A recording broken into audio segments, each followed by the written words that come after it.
everyone. My name is Amy Wolf. I'm the programming coordinator for the Osterville Village Library. Thank you so much for joining us today. And to our friends on Zoom, thank you so much for joining us as well. Today, we are excited to have with us local author, Elisa Metcalf, author of Street. Miss Metcalf is a member of the Arts Foundation of Cape Cod, Grub Street, and sits on the board of directors for the Cape Cod Writers Center. She is also a host and co-producer for Books and the World, a cable television and YouTube program. Several of her short pieces have been published in various online and print magazines, all of which can be viewed on her website. Her children's book, Mousebound, was published under the pen name Leslie Ann George. Join us as we welcome Elisa Metcalf.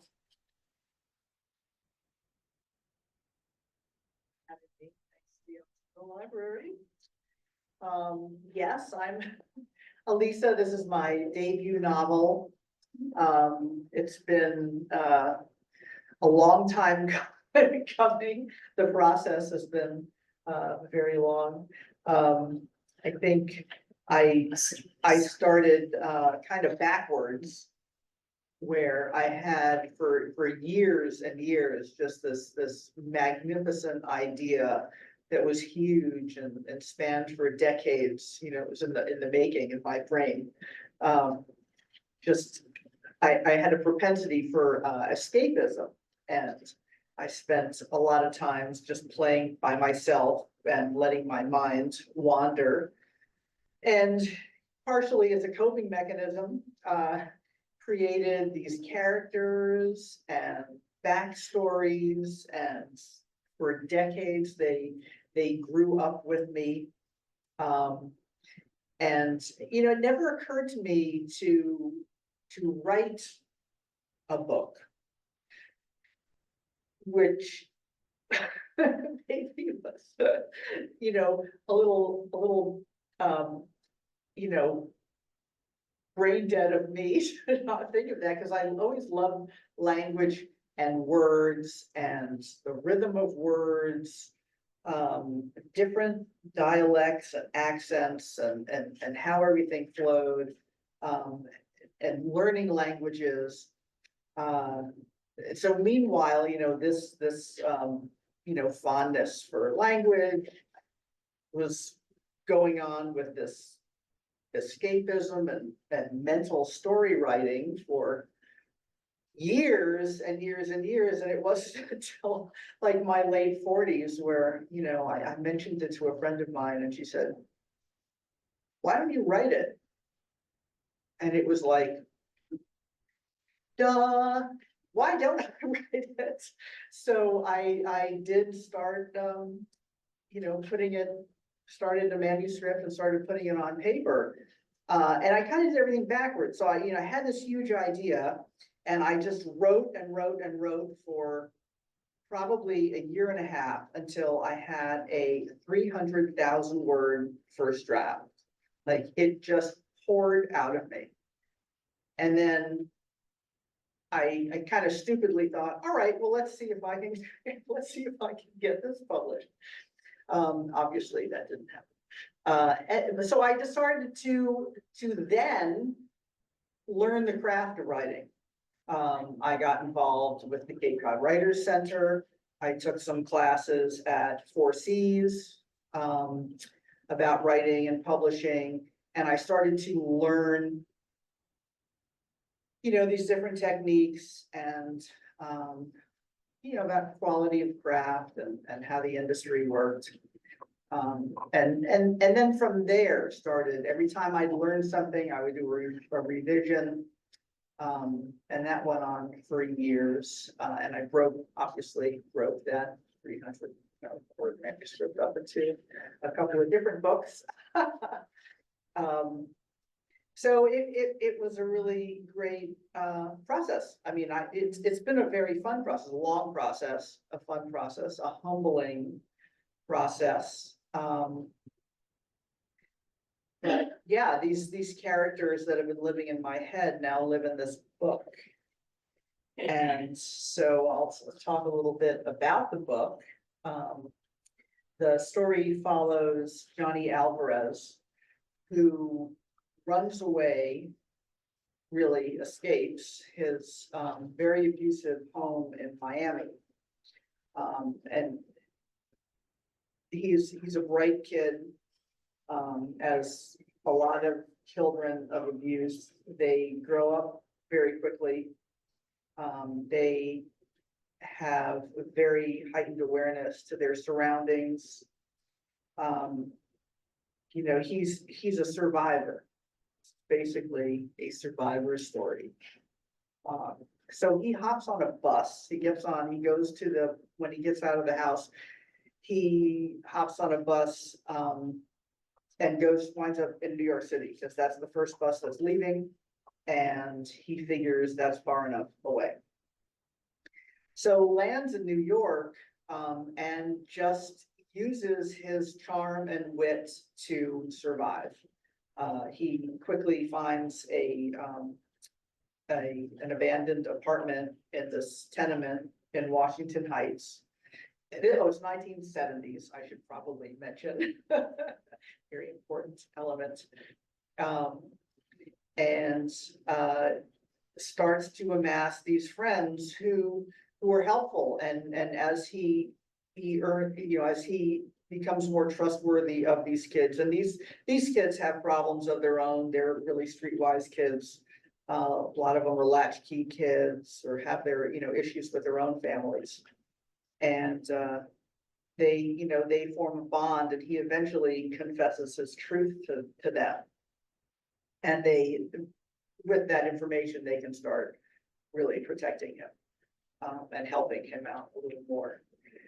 So as a couple of years go by, and he ingratiates himself to this mid-level drug dealer called the Brick, and he gets work doing some questionable things for this guy, but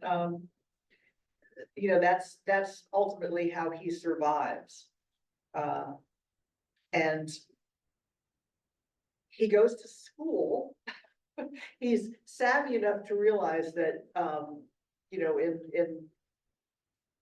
if he's just running around the street, he's going to have a target on him, even though, 1970s New York, the city was bankrupt. Cops were laid off, all the municipal workers were really, the municipalities were struggling. So, school is really a safe place where he can get some meals. And he likes learning. When he was in Miami, he tried to stay away from his home as much as possible. And school, being as young as he was, he just signed up for every single extracurricular activity. So this is kind of a habit for him. So they, and then as this gang grows, because school is also a great place to recruit kids for this kind of starter gang that's going on. The erudite gangsters, as my friend Harris likes to call them. They have ambitions that fall on the right side of the law, but unfortunately the pull of the street is very great and tempting, and they wind up going down some different pathways. A lot of the locations in the book and some of the scenarios are pulled from my life. I was born and raised in New York City. My parents lived up in Washington Heights by 200th Street.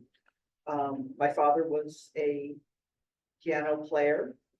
He was from the UK. He came over on a boat. He played piano on a cruise ship, and the cruise ship was based in New York and did like Caribbean, I think 7-day Caribbean cruises. So while he wasn't bored, oh no, my mother actually went on the cruise. That's how they met. So my mother was born and raised also in New York City, out of the Bronx.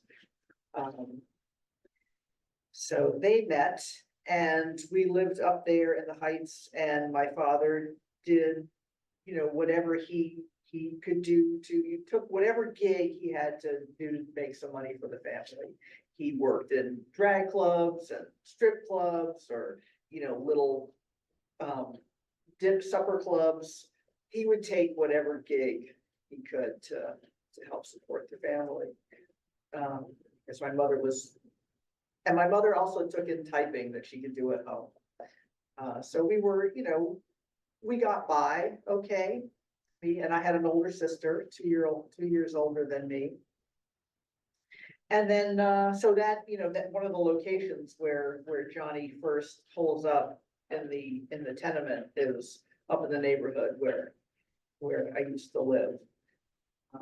So I love, these locations are really close to my heart. So that, writing that part of it is fun for me.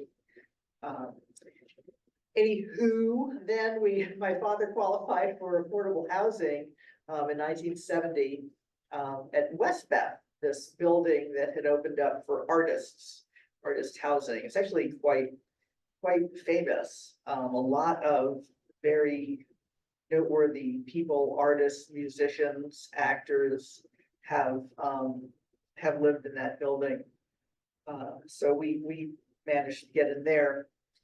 And the village was back then, considered a pretty safe neighborhood. And the parenting styles in the 70s were very hands-off.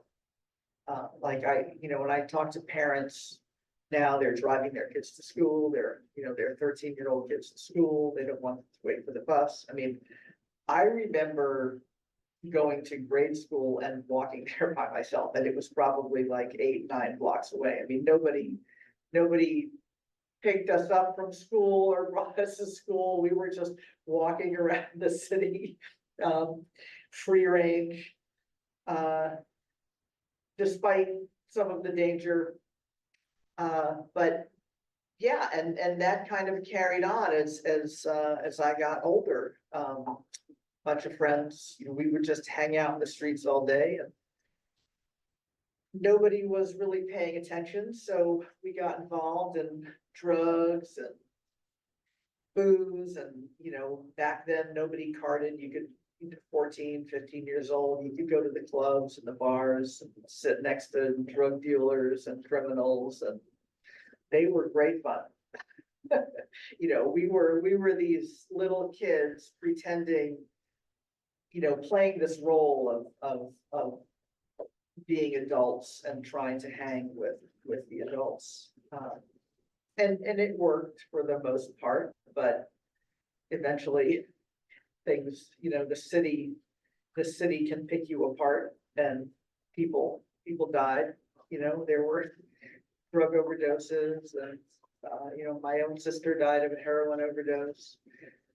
Some, other friends were lost. My best friend back then disappeared into a heroin hiatus and miraculously came out, after 20 years and umpteen rehabs, and it is not the only story. I mean, it's for our crowd growing up, this was a common story.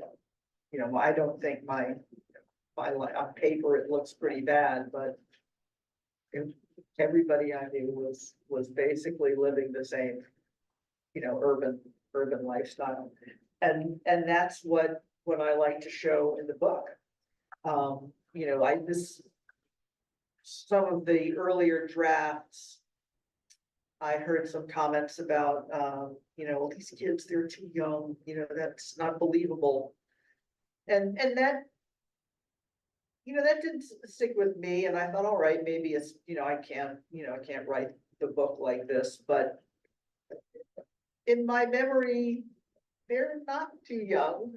This was really going on, and you read news stories about things that were happening to kids and happening even now, and shows like The Wire, those corner kids were all middle school kids out there slinging drugs. So, yeah, I mean, they're just really precocious and charismatic and smart, as were, that was my reality growing up.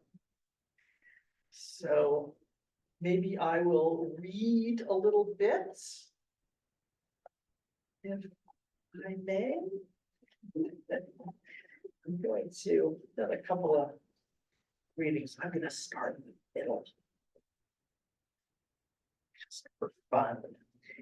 So I'll just set this up. So Johnny Alvarez, at this point, he's been in New York and living on the street for 2 years. He's amassed a good handful of kids in his gang. He's doing his work for the Brick. But this is the first time that the Brick is giving him more responsibility. The Brick doesn't like to take a lot of risks. He's like, I'm good, like mid-level drug dealer. He's got his regular customers. He likes to stay under the radar. He's not trying to make $1 million and risk getting thrown in the clink. So it's Johnny 14 now? yes, Okay, Johnny he's is 14. So this opportunity comes up to get a chunk of drugs from a different supplier than the Brick usually gets for, but the price is really good because there's a lot of heat in the city at this time. So they need to sell it quick. So the Brick takes a chance and gives Johnny an opportunity to step up, gives him a bag of money and a gun, and says, go make the pickup. So the pickup is happening down by the West Side Highway downtown. There were several structures that hung over the river, these piers with these big, probably old freezer storage units.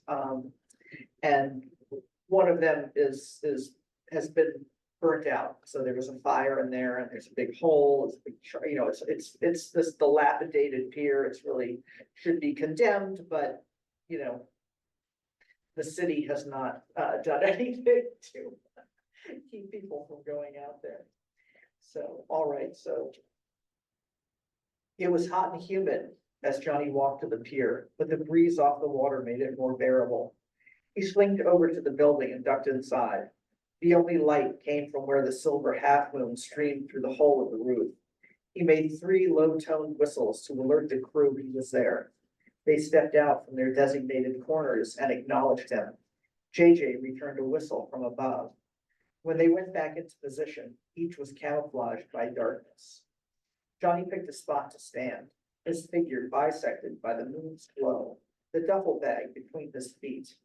There was a disturbing familiarity about waiting in the dark, the desperation to predict the unpredictable. He felt his organs constrict with anxiety and put his hand on the .38 for reassurance. It had been a while since he fired those pellet guns, so he closed his eyes to rehearse. He visualized the lot, the pitted Campbell soup can atop a rusty barrel. He felt his finger on the trigger, pulled, and pictured it hitting the can dead center. The fantasy relaxed him until he heard a car. Its muffler had a low rumble like a boat. Johnny looked up. JJ, are they alone? So far.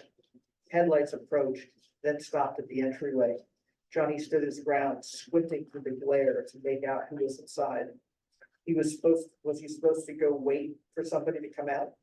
As he debated, the car began to slowly roll through the sliding door. Floor planks bowed and swayed under his weight, and Johnny held his breath. In all the gang's planning, they never imagined anyone could be stupid enough to drive on such a precarious foundation. The vehicle crept past and Johnny repositioned to keep it in sight. It was a dark green 60s Mustang. Exhaust fumes filled the air as the driver made a 3-point turn, flooding the back of the building with light. Johnny worried his brothers would be spotted, but had to trust they were ducking tighter behind their posts. The Mustang stopped in the center of the hangar, about 2 car lengths from where Johnny stood, shifted into park and cut the headlights. That put him midway between it and the exit, something he considered a lucky break. The trunk popped and both doors opened. Interior lights illuminated the area. 2 men climbed out and stood on each side of the car. The driver was tall and olive-skinned with a mustache, his beer belly pressed against his white tank top. Johnny thought there was something a little dopey about that one. The passenger was white, red-haired, with big sideburns. His sleeveless denim shirt was half unbuttoned. The stern expression on his face made him seem like the brains of the operation. He didn't see any weapons, but knew they could have one touching their pants just like he did. "Who the hell are you?" asked the one with the mutton chops. "I'm here for the swap." He looked at his partner across the car and shook his head. "Costas, you seeing this shit? It's a fucking kid." "Yep, I see it," said Costa. The sluggish cadence of his voice confirmed Johnny's suspicion, but he couldn't take it for granted. Intelligence was not a prerequisite for good aim. "Who you work for, kid?" "No one." "He looks too young to be a narc," said Costas. "Can we just do this? I've got the money." The redhead walked around, opened his car door to lean on, walked around the car door to lean on the fender. "Is that it? In the bag?" "Yeah, it's all there." "Let me see." "Where's the dope?" "In the back." Johnny saw Mario crane his neck out from behind the scaffolding to peek inside the trunk. He shrugged and nodded, which let Johnny know there was something in there. Whether or not it was the drugs was anyone's guess. "Give me the stuff and I'll give you the money," said Johnny. The man sighed, rolling his eyes. "Look, kid, I don't know how you conduct business in that little schoolyard of yours, but here in the adult world, we look at the money first, count it, make sure it ain't fake. But if you don't want to play with the big dogs," he pushed off the fender to return to the passenger seat. "Wait." The man turned around. Johnny picked up the bag and tossed it. It landed halfway between them. Mutton Chops walked over to grab it, then set it on the hood. He opened the zipper and flipped through the few stacks of bills before looking at his partner. "I'm impressed. Kid must have saved a bunch of allowance." "You want me to get the stuff?" Costas aimed a thumb in the direction of the trunk. The redhead stroked his chin, a sneer appearing on his face. "You know something? Screw him. What's he gonna do? Tell his mommy that we stiffed him?" "No way. You cannot make me do this." Johnny reached behind him for the gun. The guy snatched the money off the hood and headed back toward his seat.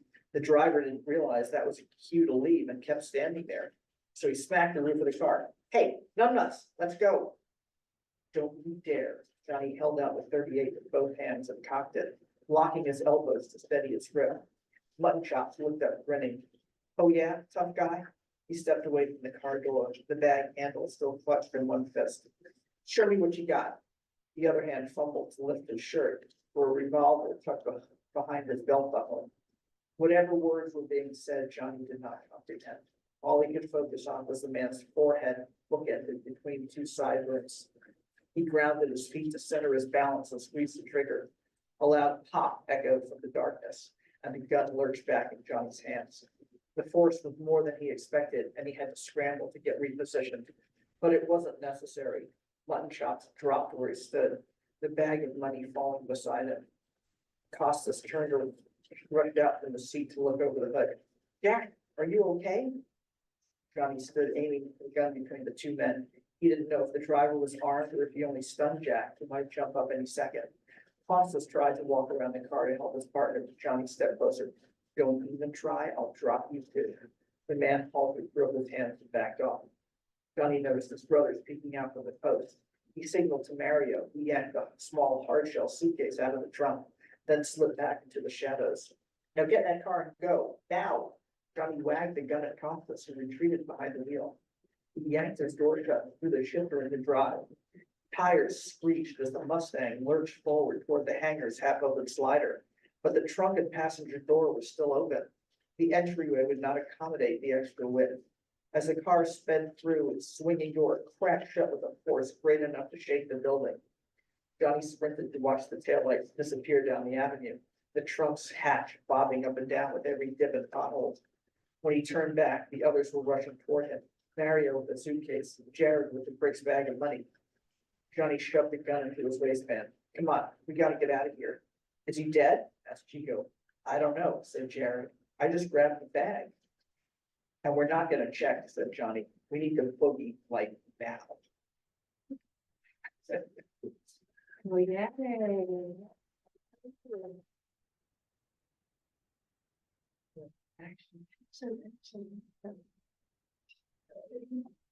Anybody have any questions?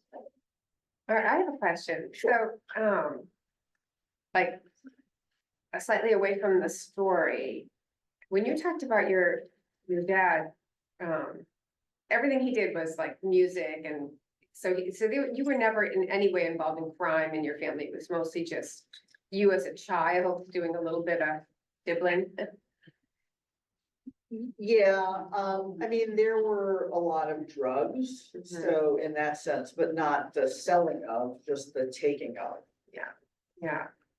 Do you have any film footage of your dad when he was a musician? I have some recordings of him playing. Sounds like such a colorful childhood. Like, I think we all had colorful childhoods in the 70s, Yeah, some more than others. Yeah. yeah. Yeah, I mean, it was, the city, as bad as it was, there was a lot going on, and, it was a really interesting time. And, New Yorkers are New Yorkers, and, there's. We were still little girls with wishes. Yes, yeah. Yeah, but even, the drug dealers and all these criminals and graffiti artists and that we hung out with, I mean, they were, it's not just this, the stereotypical criminal element. These were people. They had real lives. They had backstories. They were creative. They were intelligent. So you. Yeah, once you get to know your people, no matter what they're doing, they're still your people. Right. Yeah. Interesting. Have you, are you able to, do you do local book clubs or anything like that? I certainly am open to doing book clubs. Yes. You can contact me through my website, www.admetcalf.com. Fabulous, fabulous.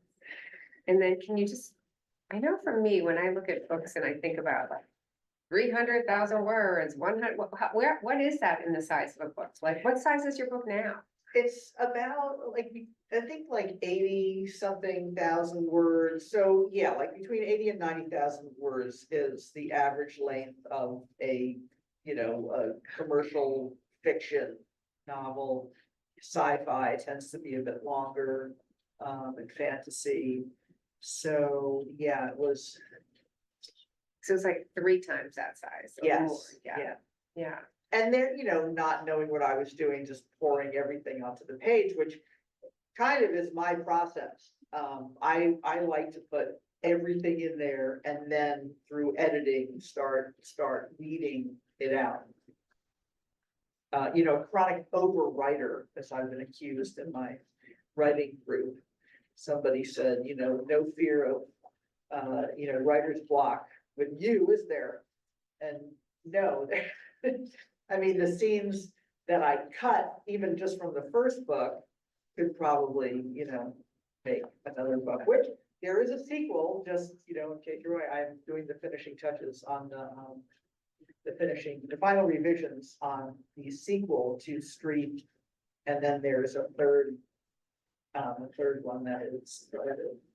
So like one of the things that when I think about a book like yours is like they're back, like they're all back. Like the fact that that The Outsider is actually a stage production that's being done it's coming to Broadway, The Outsiders. And so books like that where kids survive in unusual circumstances, especially back in the 70s, are so popular. Like everybody kind of wants to hear that story again about what it took to get through a day, Yeah, thank you for mentioning that, because I feel like that, The Outsiders, Lord of the Flies.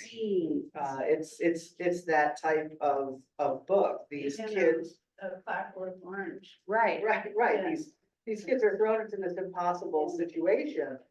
And forced to survive, and they, not only survive, they thrive.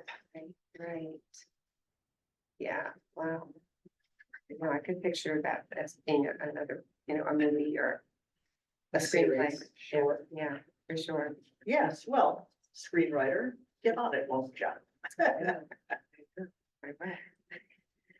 Yeah, I do tend to see, when I write, I see things very cinematically.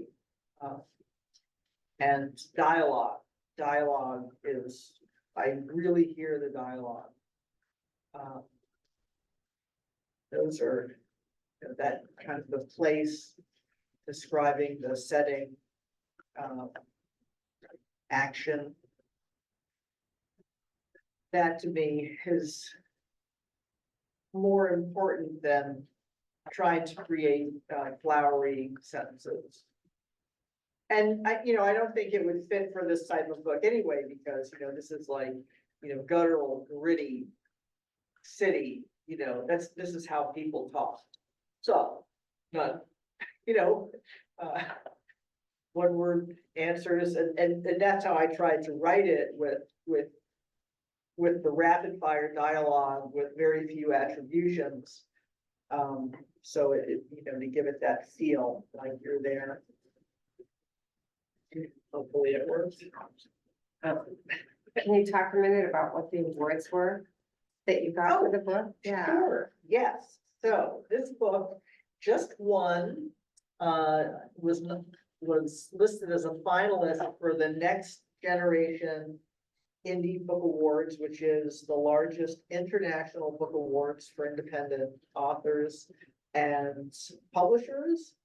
And it was a finalist in the general fiction category. And then just last week, it was also a finalist in the Indie Excellence Awards, right? Yes, the Indie Excellence Awards, which is a national program for independent authors and writers. And that was in the action adventure category. And then Literary Titan gave it a silver medal and a 4-star review. Very exciting. Yeah, it is exciting. It's it's nice to be recognized. But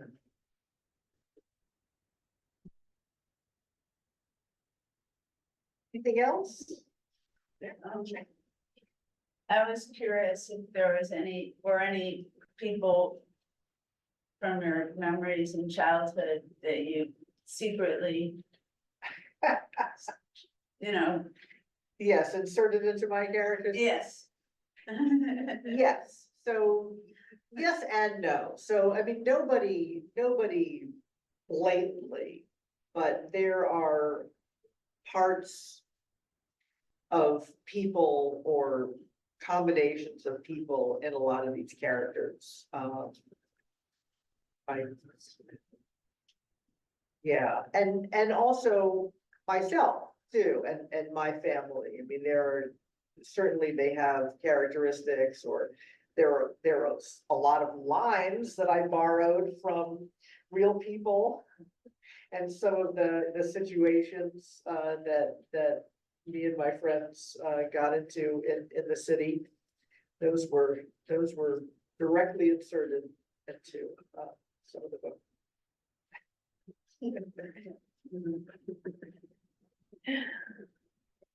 I just think it's great that you finally got some of this out of your head.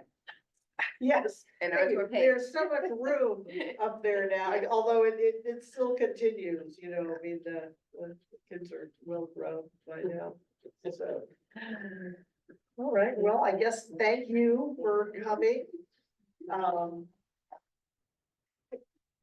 The book is available on Amazon and Barnes and Noble, and through my website, dmetcalf.com. And also on the website, I've had several short stories published. Some are fiction, there's some creative nonfiction on there as well that, it gives an idea of some of the dark stuff that I went through. that inspired the novel as well.